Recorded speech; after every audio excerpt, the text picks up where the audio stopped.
Alright guys, so here's the kits we got from iCrimp.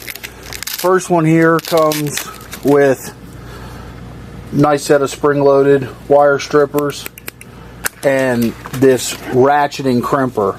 And it also comes with 5 sets of jaws. So the jaws that are in here now, you can see are for the color-coded plastic crimpers. And it's also got crimpers for uninsulated connectors if you're doing like Deutsch connectors or any kind of OEM style plastic connector.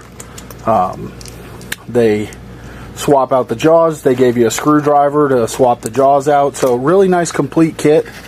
Got some big crimpers here for your battery cable lugs. That's really nice to have.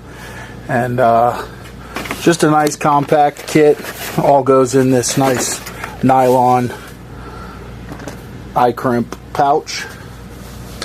And the second set here is more of a specialized kit for OEM style connectors.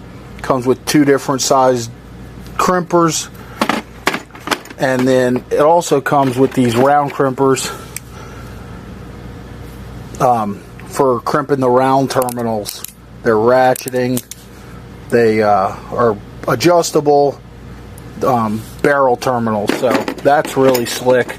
I don't use those a lot, but guys doing OEM type wiring or trying to repair stuff, those will be really handy and slick. And then it also comes with all the little tools here for depinning connectors. So 1, 2, 3, 4, 5, 6 different sets of those. So again, nice blow molded case, super complete. Kind of looks like they thought of everything.